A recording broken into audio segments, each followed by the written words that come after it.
A millionaire forced his son to marry a garbage collector to teach him a lesson. On the wedding day, the millionaire was shocked by what the garbage collector asked him for in return. The roar of a powerful engine echoed through the busy streets of downtown. Benjamin, who was only 30 years old, was the rightful heir to the city's largest real estate venture, a company founded by his father, Christopher. Benjamin drove his red sports car as if he owned the world. His brown eyes, hidden behind expensive sunglasses, barely bothered to glance at the pedestrians who scrambled out of the way, frightened. His impeccable Italian suit and gold watch screamed wealth and arrogance. As he sped up, ignoring the traffic lights, an arrogant thought crossed his mind. These poor people should thank me for bringing a bit of class to this run-down neighborhood. I don't understand why my father insists on keeping business here. We should tear everything down and build something worthwhile, he thought. Evelyn, a young woman of 25 years with hands calloused from hard work, was pushing her recycling cart along the narrow sidewalk. Her eyes, determined yet tired, scanned the ground for recyclable materials. Her simple, torn and worn-out clothes were a sharp contrast to the luxury displayed by Benjamin. Focused on her task and worried about her sick grandmother's health, Evelyn did not notice the speeding sports car approaching. She stepped into the street just as Benjamin turned the corner, distracted by his latest generation phone. If I don't make enough money this week, how will I buy Grandma's medicine? I can't let her suffer. She's all I have left in this world, Evelyn thought anxiously. She was trying to do everything she could to care for her sick grandmother, but the lack of financial resources seemed increasingly difficult to manage. The sharp screech of tires on asphalt made Evelyn jump back, her heart racing in her chest. The recycling cart tipped over, scattering cans and papers across the street. Benjamin slammed on the brakes, stopping inches away from hitting Evelyn. For a moment, time seemed to freeze. Evelyn's wide, fearful eyes met Benjamin's, which were filled with rage. The silence was broken by Benjamin's deafening shout, "You idiot! Look at what you've done! You almost scratched my car with that trash you're carrying. Do you have any idea how much this vehicle costs? More than you could ever dream of earning in your miserable life." Christopher, Benjamin's father, had decided to walk home and unexpectedly witnessed his son arguing with the garbage collector from a distance. He had just left a business meeting in a nearby building when he heard the sudden screeching of brakes. His face, lined with worry, paled as he recognized his son's car. With hurried steps he approached, his heart heavy with a mix of shame and disappointment. My God, what did I do wrong? How can my own son be so cruel? This is not the upbringing his mother and I gave him. I need to do something before it is too late, Christopher thought bitterly as he rushed to reach his son and stop him from doing something even worse. Blinded by rage, Benjamin got out of the car, slamming the door hard. His face was red and a vein throbbed on his forehead as he advanced menacingly toward Evelyn. The young woman, still trembling, tried to gather her scattered belongings but stopped when she saw the fury in Benjamin's eyes. You almost dirtied my car with those filthy clothes and that pile of trash you carry. I should sue you for emotional and material damages. People like you should be swept off the streets of this city. I will make sure to talk to the mayor and have these streets cleared of ragged, dirty people like you. Christopher, witnessing the scene with growing horror, felt his blood boil. He quickly moved forward, his imposing figure casting a shadow over Benjamin and Evelyn. His usually composed face was twisted in disgust and shame. With a swift movement, he grabbed Benjamin's arm, forcing him to turn and face him. Christopher's eyes, normally kind, now burned with an intensity that made Benjamin involuntarily step back. That is enough, Benjamin. How dare you speak to another human being like that? Have you completely lost your mind? Christopher's voice thundered, echoing down the street and drawing the attention of passers-by. Benjamin, momentarily stunned by his father's sudden appearance, quickly regained his arrogant posture. He pulled away from Christopher's grip, adjusting his expensive suit as if it had been contaminated. His eyes flashed with anger and defiance. Father, you do not understand. This person almost destroyed my car. She has no right to be here getting in the way of decent people like us. Why are you defending someone like her? He responded. Christopher felt a wave of nausea as he heard his son's words. He looked at Evelyn, who stood there, shocked and trembling, still surrounded by the scattered remnants of her dignity. Turning back to Benjamin, Christopher could barely believe the words coming from his son. Decent people? You think your behavior is that of a decent person? Look at yourself, Benjamin. Really look at what you have become. A man who despises others based on their social status is not a real man, he argued. Feeling cornered, Benjamin resorted to the only defense he knew: attack. He gestured violently in Evelyn's direction, his face twisted into a mask of contempt. "How do you want me to respect this? Someone who lives off the garbage of others? Father, we built an empire. We cannot mix with this kind of people.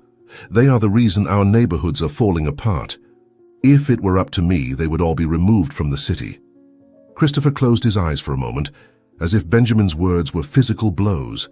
When he opened them again, there was a steely determination in his gaze.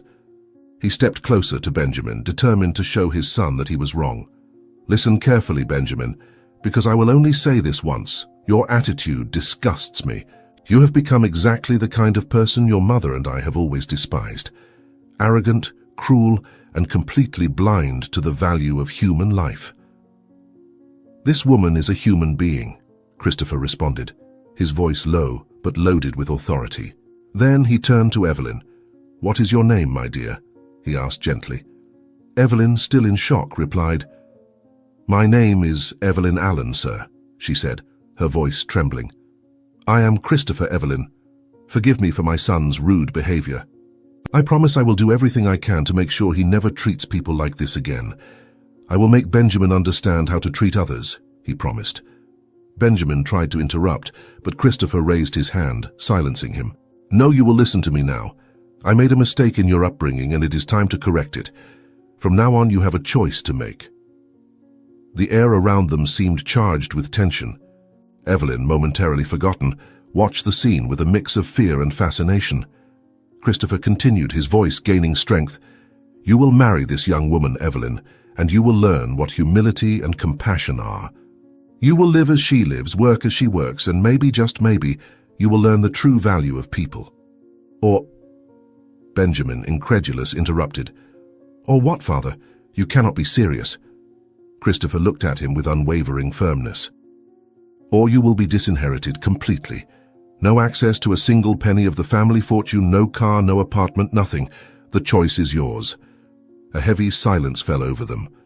Benjamin looked from his father to Evelyn, his face a mixture of shock, anger, and for the first time fear.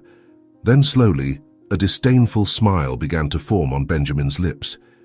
He laughed, a cold, humorless sound that made Evelyn shudder. "You really think you can blackmail me like this, father? Marry this?" He pointed at Evelyn with disdain. "I would rather live on the street than lower myself to this level. You cannot be serious. It must be a bluff."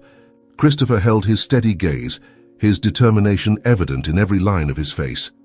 "It is not a bluff, Benjamin. It is a promise. You have 24 hours to decide. Marriage or disinheritance. There is no middle ground."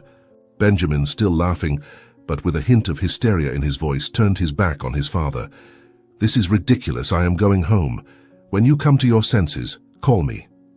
He walked toward his car, stopping only to cast one last look of disdain at Evelyn. "And you, beggar, consider yourself lucky I am not suing you. Count yourself fortunate." With that, he got into his car and drove away, leaving behind an exhausted Christopher and a stunned Evelyn. The sound of the sports car engine faded into the distance, but the tension in the air remained heavy and palpable, like the calm before a storm. Minutes later, Christopher entered his office, determination evident in every firm step. He walked directly to the phone, dialing the number of his legal team with tense fingers. As he waited for the connection, his eyes wandered around the room, settling on the family photos that adorned the walls, memories of happier times that now felt distant and unreal. The voice of the chief lawyer finally sounded on the other end of the line, and Christopher wasted no time on formalities. "I need you to prepare the documents immediately. I want the threat of disinheriting Benjamin to be legally binding. He has 30 days to marry Evelyn Allen or he loses everything." His voice did not waver, but his grip on the phone tightened enough to turn his knuckles white. "And add a secret clause, something that forces him to truly live this experience, not just pretend for convenience."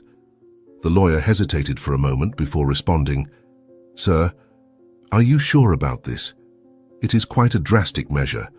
Christopher closed his eyes, the weight of fatigue and disappointment pressing down on him. It is necessary. My son needs to learn a lesson before it is too late.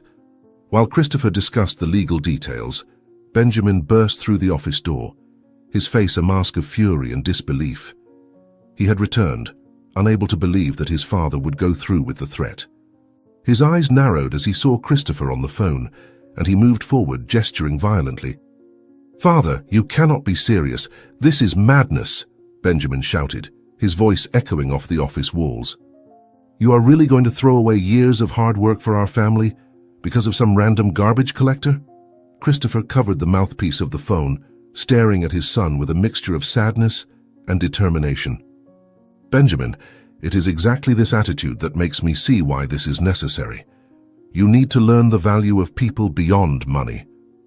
Realizing that the situation was more serious than he had thought, Benjamin changed tactics. His face softened and he approached Christopher with an almost pleading expression. "Father, please, let's talk about this. I understand that you want me to be more compassionate, but there are other ways. We can make donations, create charity programs. It does not have to be like this." Christopher studied his son, searching for signs of sincerity in his eyes. For a moment he hesitated. Could it be that Benjamin was truly willing to change? But then he remembered the scene on the street, the cruel disdain in his son's voice, and his resolve hardened. "No, Benjamin, words are not enough this time. You need to live, feel, experience. It is the only way you will truly understand." Christopher turned his attention back to the phone. "Have the documents ready by this afternoon. I want everything prepared as quickly as possible." Benjamin, seeing his last resort fail, exploded in a fresh wave of rage. He grabbed a statue from Christopher's desk and hurled it against the wall, the sound of the impact echoing through the room. "You will regret this. I am your only son, your heir. You cannot treat me like this." The sudden violence made Christopher rise abruptly, the phone falling from his hand. He stared at Benjamin, the disappointment clear in his eyes. "It is exactly because you are my son that I am doing this. I cannot let you become the monster I see in front of me." The words hit Benjamin like a physical blow. He stepped back, momentarily speechless. Christopher felt a sharp pain in his chest, the tension of the moment finally taking its toll. He raised his hand to his heart, his breathing becoming labored. "Father?" Benjamin's voice changed, the fear replacing the anger as he saw Christopher stagger. "Father, what is wrong?" Christopher tried to respond, but the words would not come. His vision darkened at the edges, and he felt his legs give out. The last sound he heard before losing consciousness was Benjamin's panicked shout for help. After that, everything happened too quickly. Christopher was rushed to the hospital in an ambulance. The hours dragged on like an eternity in the sterile hospital corridor. Benjamin, still dressed in his now wrinkled suit, paced back and forth, his earlier arrogance completely replaced by a genuine and palpable concern. The smell of antiseptic and the constant sound of heart monitors in the background only heightened his anxiety. Doctors and nurses hurried past, casting sympathetic looks at the clearly distressed young man. Benjamin tried several times to get information about his father's condition, but he was met only with vague answers and promises that the attending doctor would speak with him soon. Finally, after what felt like an eternity, the doctor, a middle-aged man with tired yet compassionate eyes, approached Benjamin. His grave expression made the young man's heart race. "Mr. Benjamin," the doctor began, his voice calm but serious, "your father's condition is critical. He suffered a severe heart attack, and we are doing everything we can, but the next 48 hours will be crucial." Benjamin felt his legs weaken, and he had to lean against the wall. "But he is going to be okay, right? I mean, he is Christopher, he is strong, he always," he said, leaving the question hanging in the air. The doctor placed a comforting hand on Benjamin's shoulder. "We are doing our best, but I must be honest. The situation is uncertain. Your father is in the intensive care unit, and we will need to monitor him closely. I suggest you prepare yourself for all possible outcomes." The doctor's words hit Benjamin like a punch to the stomach. For the first time in his life, he felt completely powerless. All of his money, all of his influence, none of it mattered now. He simply nodded silently, unable to form any words. In that moment of vulnerability, the family lawyer, Mr. Cooper, appeared in the hospital corridor. The doctor left the patient's son to speak privately with the lawyer, parting with the promise that he would do everything he could for his father. Minutes later, the lawyer, Mr. Cooper, turned to Benjamin with a concerned expression. "Mr. Benjamin, your father is stable but still unconscious. However, there is something you need to know." The lawyer opened his briefcase, revealing a legal document. "Before the incident, your father demanded that I change his will immediately. The conditions he mentioned are legally binding." Benjamin felt the blood drain from his face. "What? This cannot be legal. He cannot force me to marry." Mr. Cooper adjusted his glasses, his voice firm. "I'm afraid he can. You have 30 days to marry Miss Evelyn, or you will lose all rights to your inheritance. This includes your position in the company, your bank accounts, properties, everything." Benjamin sank into the chair, his mind spinning with the implications. "This is a nightmare. There has to be a way around this." The lawyer hesitated, then continued. "There is not. If you do not marry her, you will lose the right to your inheritance and will no longer be able to manage the family businesses. I'm sure your father will recover, but I suggest you do what he asks, as you will not even be able to hold your position if you do not comply with what is in the will," the lawyer responded, making it clear there was no room for negotiation. The next day, still worried about his father, Benjamin drove his luxury car through the narrow, poorly maintained streets of the poor neighborhood, his face twisted in an expression of disgust and discomfort. As he carefully maneuvered to avoid potholes in the street, he could not imagine marrying a garbage collector. "How does my father expect me to live in this filthy place? This is too cruel, even for a moral lesson," he thought bitterly. He had been given Evelyn's address, but she was not at her house. After several minutes of fruitless searching, Benjamin finally spotted a small makeshift playground. There, in the middle of a group of ragged children, was Evelyn. He parked the car and reluctantly got out, adjusting his expensive suit as if it were armor against the poverty around him. He cautiously approached, watching Evelyn interact with the children. She was smiling and helping a little girl tie her shoelaces. The scene caught him off guard. Evelyn's kindness and compassion were evident, sharply contrasting with the image he had built of her. Benjamin found himself momentarily speechless, his usual arrogance shaken by the genuine display of kindness. He shook his head, trying to push these unwanted thoughts away. "Do not be fooled, Benjamin. She is probably doing this just to look good. People like her always have an angle." Gathering his courage and reassembling his expression of disdain, Benjamin finally approached the group. The children, noticing his presence, instantly went quiet, their wide eyes fixed on him with a mix of curiosity and fear. Evelyn, sensing the change in the atmosphere, turned around, and her face paled as she recognized Benjamin. He cleared his throat, uncomfortable under their stares, and addressed Evelyn in a forcibly controlled voice. "Miss Evelyn, I need to speak with you. In private." Evelyn hesitated, her eyes narrowing with a mixture of distrust and anger. She stood up slowly, placing herself protectively in front of the children. "I have nothing to say to you, sir. Please leave. Your presence is scaring the children," she responded firmly. The tension in the air was palpable, and Benjamin could feel the hostile gazes of the locals who were beginning to gather around them. He took a step forward, lowering his voice in an attempt to seem less threatening. "Look, I know we got off on the wrong foot, but some things have happened and, well, we need to talk. It is important." As he spoke, Benjamin noticed that more and more people were approaching, forming a circle around them. Hard, distrustful faces stared at him, some whispering to each other, others with clenched fists. A tall, muscular man stepped forward, his voice filled with menace. "Hey, are you not that rich guy who humiliated Evelyn the other day? What do you think you're doing here? Are you looking for trouble?" the man asked, with a thinly veiled threat. Benjamin felt a chill of fear run down his spine.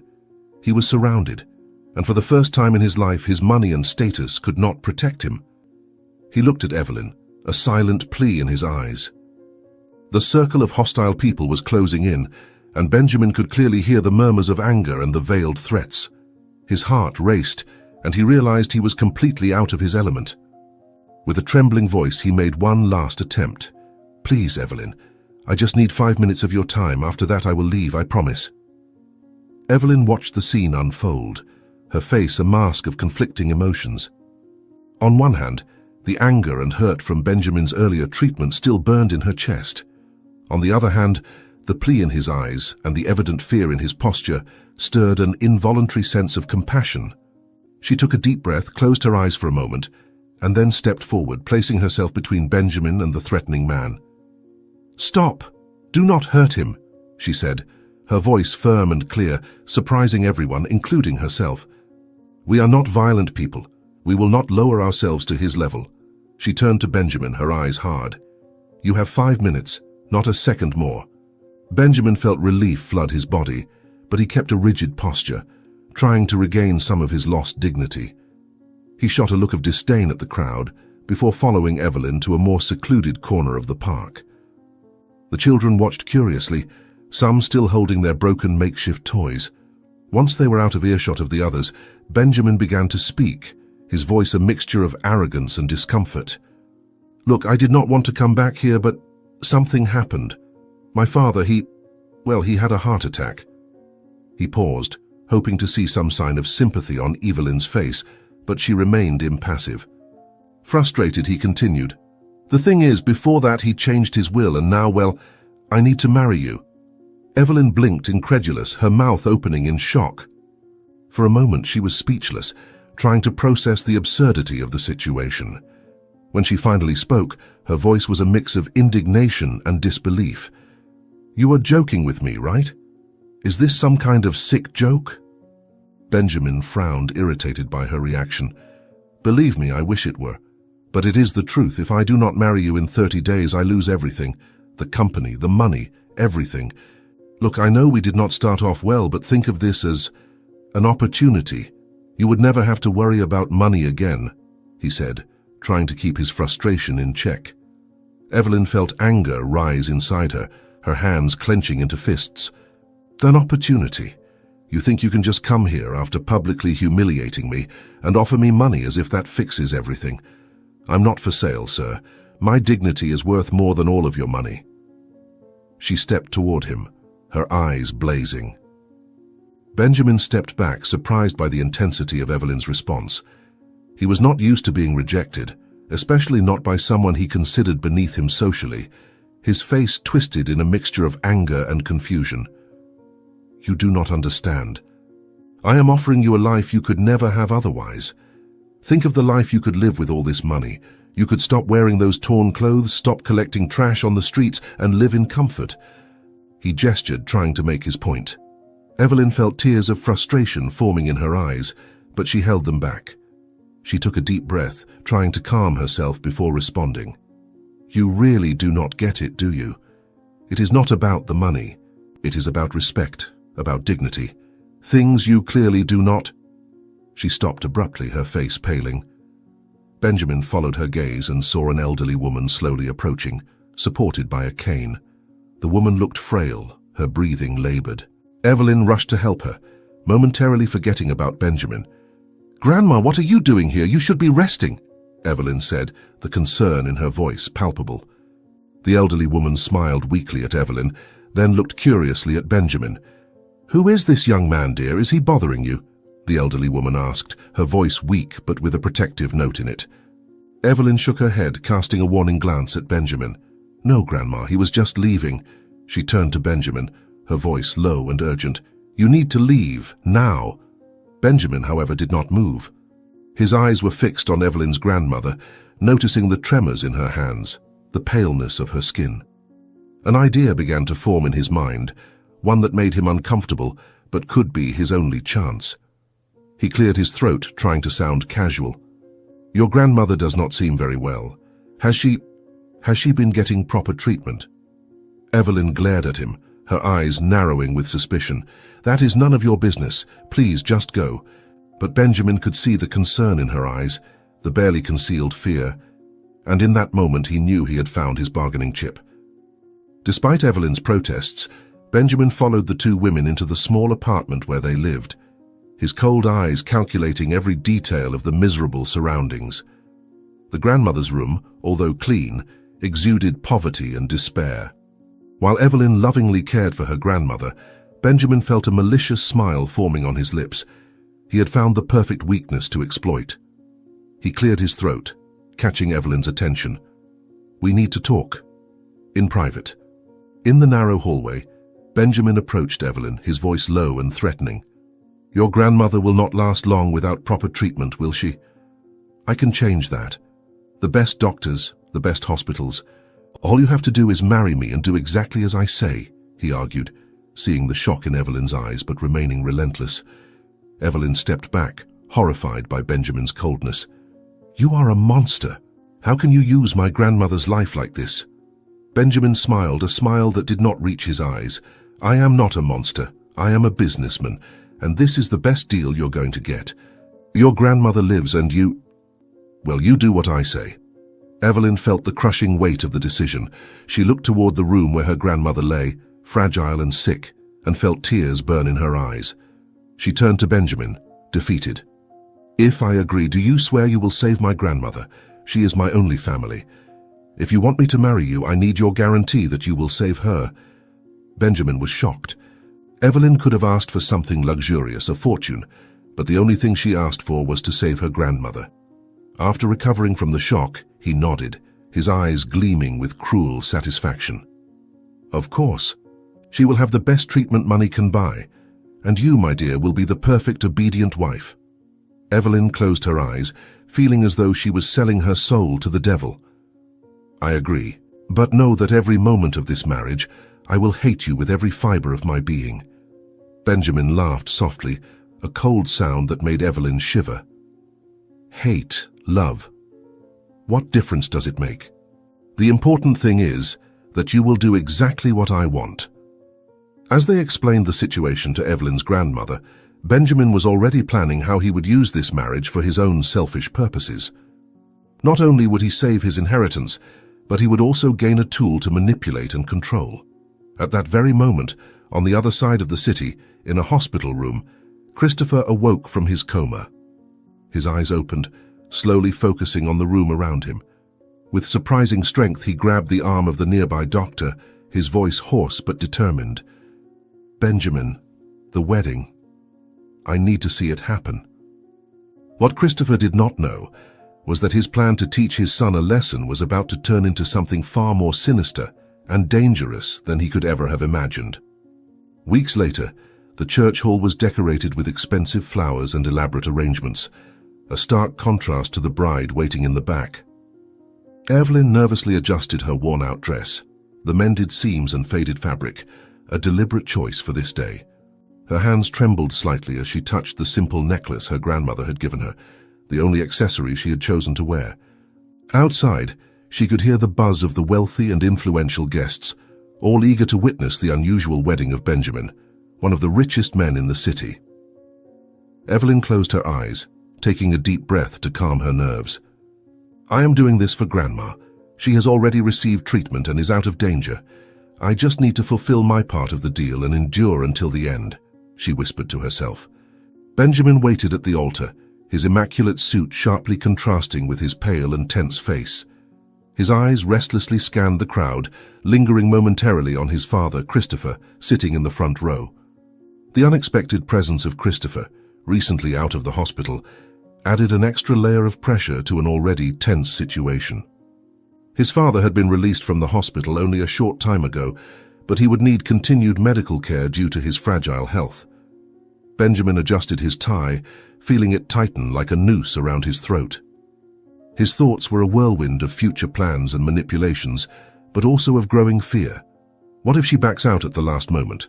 My whole plan will fall apart, he thought, his heart racing at the possibility.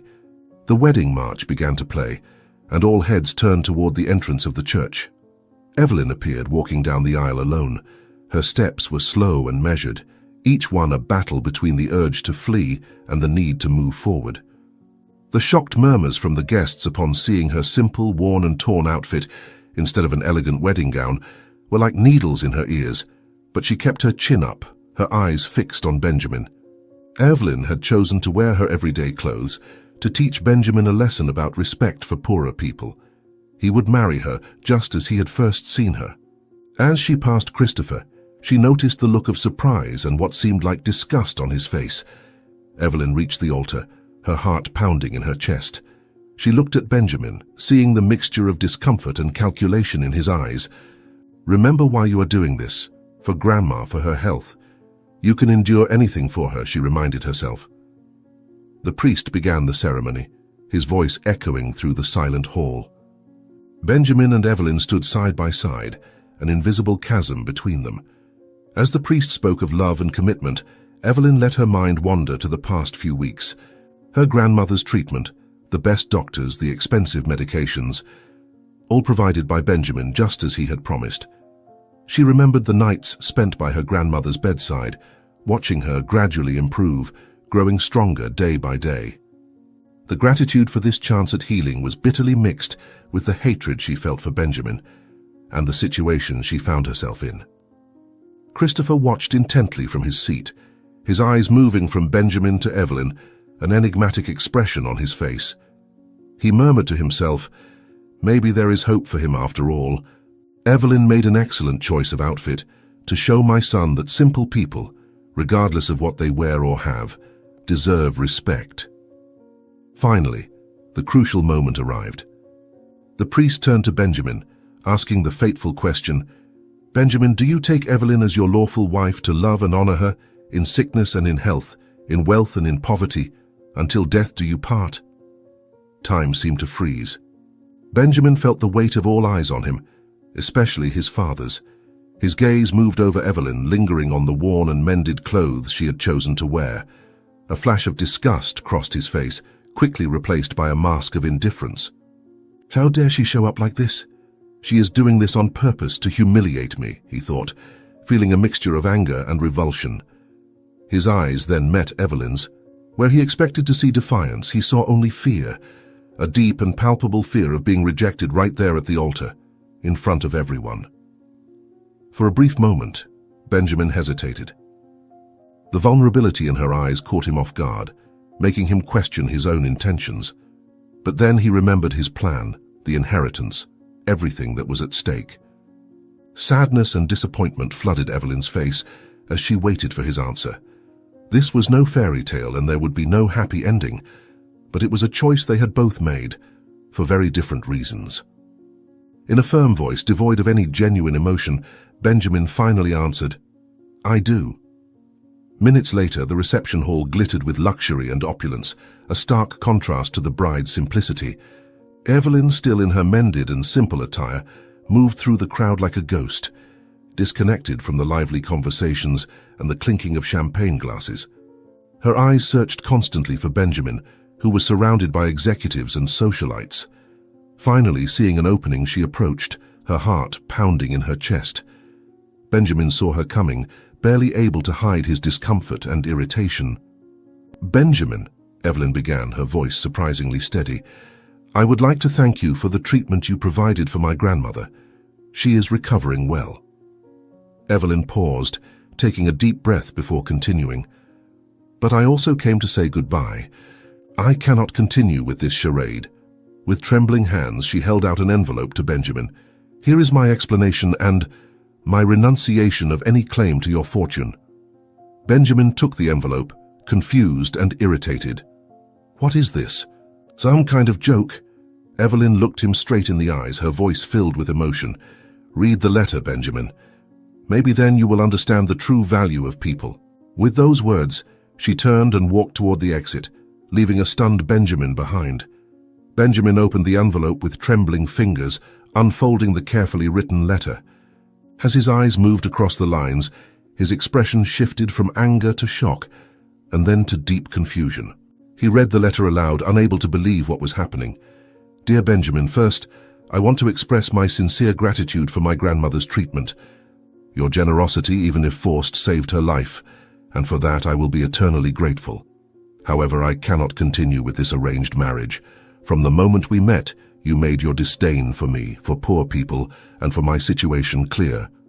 You only see the outside, the worn clothes and the lack of material possessions. What you fail to see is that a person's true wealth lies in their character, not in their bank account. I grew up with little, but I was rich in love and values.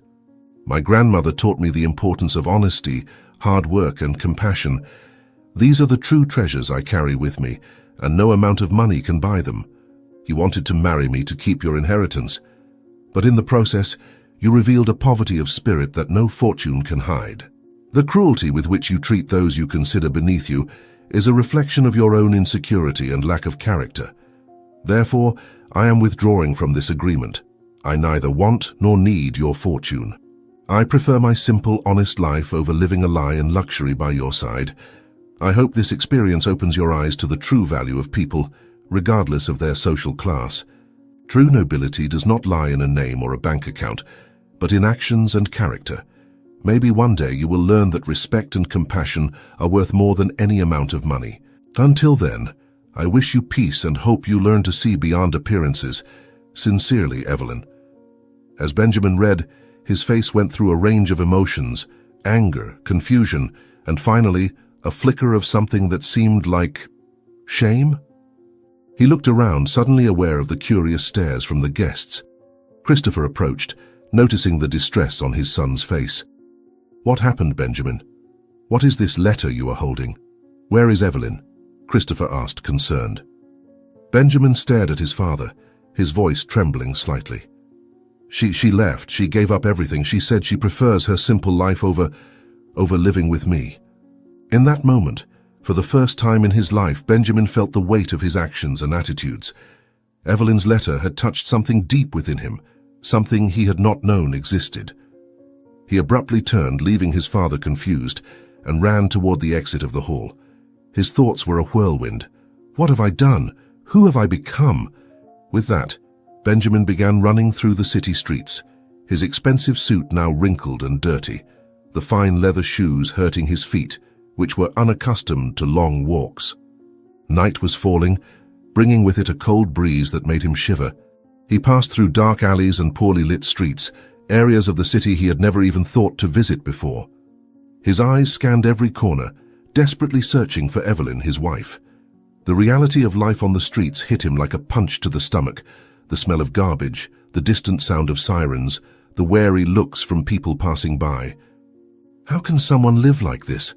How could she give up the money I have to live this way? And to think I treated Evelyn as if she were less than me, he thought, feeling a mixture of fear and shame. After hours of fruitless searching, Benjamin finally spotted a familiar figure rummaging through a trash bin on the corner of a narrow street.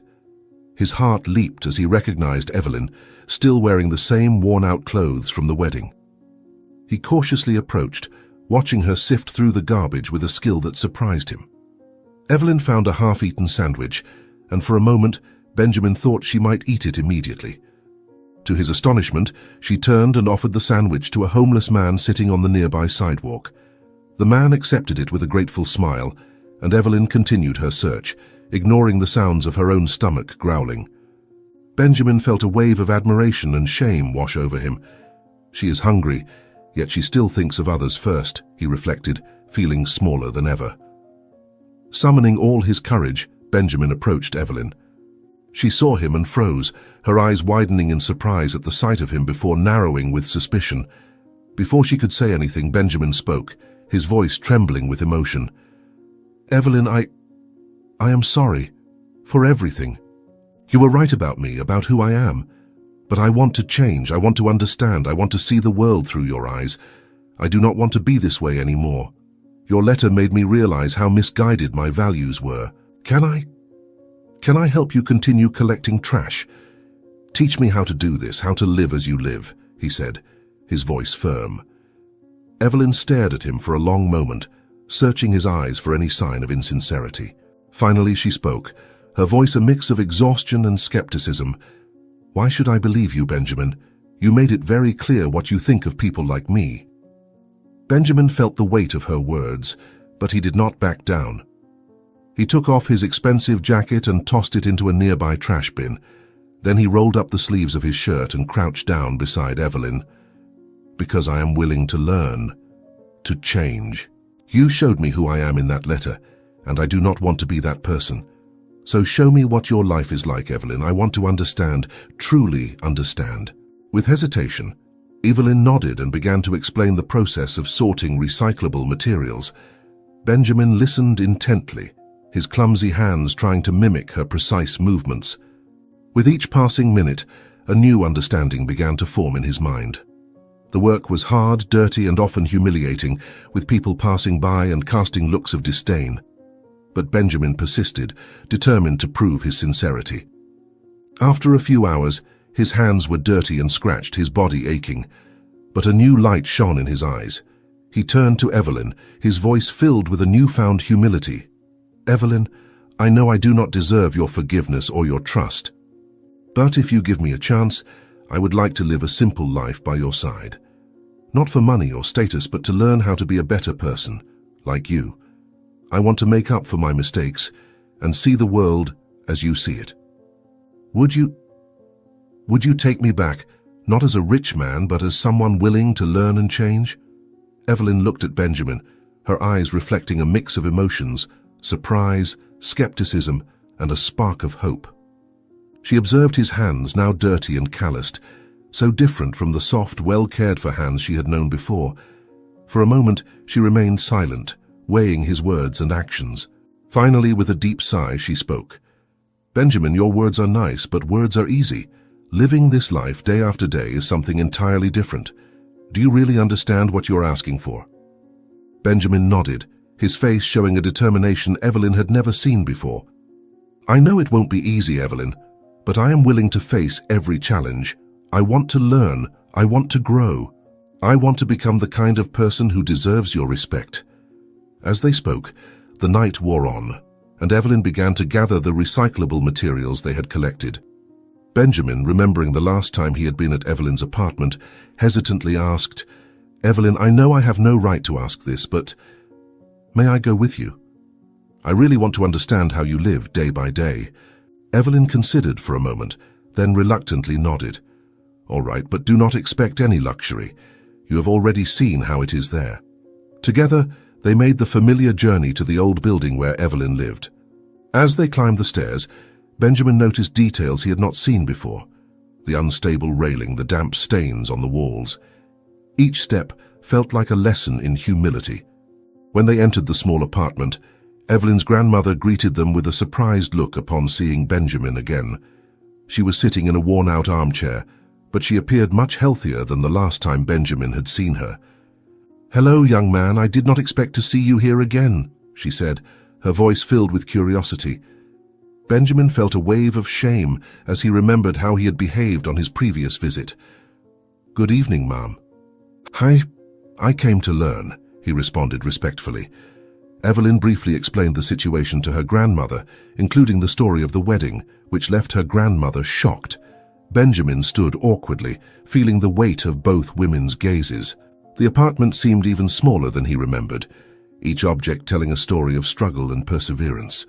"I can sleep on the couch, it is not much, but it is what we have," Evelyn said, pointing to the worn-out piece of furniture that Benjamin remembered well.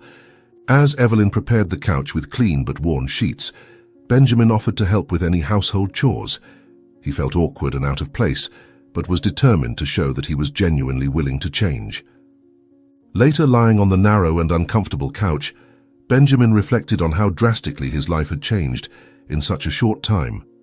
The silence of the apartment was broken only by the occasional sounds of the city outside and the creaking of the old building. It was a completely different world from his own, and yet there was a peace here that he had never experienced before. "Evelyn, I know I have said this before, but I want you to know that I mean it.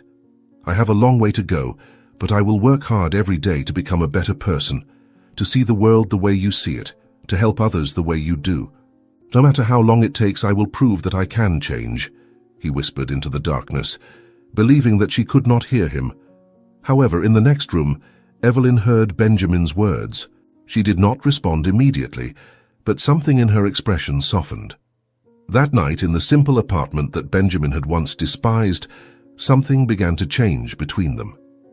It was not love, not yet, but it was the beginning of understanding, of mutual respect that could, with time and effort, grow into something deeper. In the months that followed, Benjamin fully embraced his new life alongside Evelyn. What had started as a lesson in humility turned into a journey of self-discovery and redemption. Benjamin learned to appreciate the small things in life, the taste of a simple meal shared, the satisfaction of a day's honest work, and the richness of genuine human connections. Evelyn, initially skeptical, saw the genuine change in Benjamin. She taught him how to manage money wisely, to find joy in simple things, and to connect with the community. Together they expanded the recycling project, creating jobs for people in need and promoting environmental awareness. Evelyn's grandmother, now recovered and full of life, became a maternal figure to Benjamin. Her life stories and wise advice helped him better understand the value of perseverance and compassion. She often joked that Benjamin was the grandson she never had, and he in turn found in her the familial affection he had always longed for. Christopher, seeing his son's transformation, also went through his own journey of self-discovery. Impressed by Benjamin's dedication to his new life, he decided to become more actively involved in his son's social projects. Father and son, once distant, now worked side by side to make a difference in the community. Benjamin used his business experience to turn the family's fortune into a force for good. He established a foundation dedicated to improving living conditions in poor neighborhoods, providing affordable housing, education, and employment opportunities. The foundation, once a symbol of corporate greed, became a model of social responsibility. 1 year after the fateful wedding day, Benjamin and Evelyn renewed their vows, this time by their own choice. The ceremony was simple, held at the community center they had helped build. Christopher, emotional, walked Evelyn down the aisle, while her grandmother watched with tears in her eyes. In the years that followed, Benjamin and Evelyn continued to live a modest life, but one rich in purpose and love. They had 2 children, raised to value people over material possessions. The children grew up knowing both the value of hard work and the importance of compassion and generosity. The neighborhood where they lived flourished thanks to the couple's continued efforts and the foundation. Parks were built, schools were renovated, and job training programs gave many new opportunities. Benjamin and Evelyn were well-known and loved figures in the community, always ready to listen, help, and inspire. Christopher moved closer to his son and daughter-in-law. He found peace and purpose by getting involved in community projects and being a present grandfather. Evelyn's grandmother, a constant source of wisdom and love, became the heart of the family. On their 10th wedding anniversary, Benjamin surprised Evelyn with a special gift, the deed to a new recycling and environmental education center named in honor of her grandmother. The center not only created jobs, but also became a model of sustainability for the entire city. Reflecting on his journey, Benjamin realized that true wealth was not in the material possessions he once valued so much, but in the lives he and Evelyn had touched, the changes they had promoted, and the love they had built together.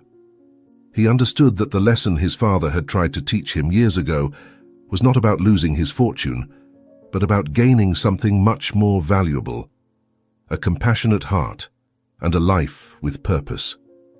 As the sun set over the city they loved so much, Benjamin and Evelyn sat on the porch of their modest home, holding hands, watching their children play in the yard. The foundation now meant something completely different. It was no longer a symbol of wealth and power, but a beacon of hope and positive change. And for Benjamin, this was the true happy ending he never knew he wanted, but one he would not trade for anything in the world. If you enjoyed this story, we invite you to like this video and subscribe to our channel. Your support motivates us to continue bringing you touching stories almost every day. Do not miss the next surprising narrative that is about to appear on your screen. We are immensely grateful to have you here with us.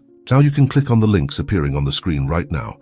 We have a special selection just for you, filled with valuable stories and guaranteed entertainment. See you there.